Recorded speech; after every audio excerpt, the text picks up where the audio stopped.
सुधुरुनी आलू समस्या पश्चिमबंग आलू बदल में उत्तर प्रदेश आलू किणिले सरकार हेले उत्तर प्रदेश आलू किणवाई नाक टेकुंट ग्राहक खाउटी उत्तर प्रदेश आलू को चाहू नथिबारु आलू बस्ता खोलुना व्यवसायी एभली किछि चित्र भुवनेश्वर 1 नंबर हाट में देखा मिली। उत्तर प्रदेश आसुथिबा आलू को ग्राहक चाहू नथिबा कहिसंती व्यवसायी फल उत्तर प्रदेश आलू किणी क्षति सहिबाई पड़ुछि।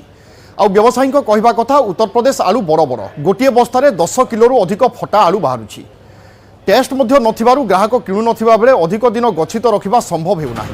आलूर चोपा पतला होइथिबारु आलू नष्ट हो जाउछि। आ सेपटे बजार रे एबे आलू दर 35 रु 40 टंका रहिछि।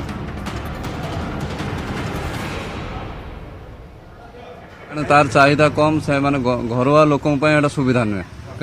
कहीं से बड़ बड़ आलू नरम बेसी दिन लास्टिंग नहीं से आलू ए आलू चाहिदा अपेक्षा से आलू चाहिदा कम यूपी बड़ बड़ आलू हो होटेल मान देखा देखा देखा सफेद किंतु नरम आलू बड़ बड़ आलू केवल होटेल घर लोक नुहे। सरकार तो कहते कहीं से ममता बानार्जी बारंबार धमकाऊँ बोली से आक्रोश से एपट आनुंट जोटा चाहिए दरकार सरकार जहाँ करेंगे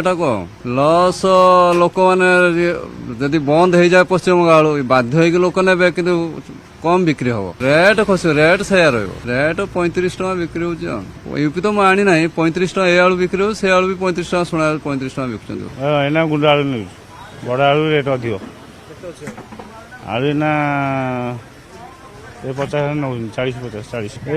धला आलू भला नहीं के रेट अच्छी तथा रेट अधिक अच्छी 20-30 टका 40 टका नौकरी सब होटेल को दिया ये ढाले किए नौना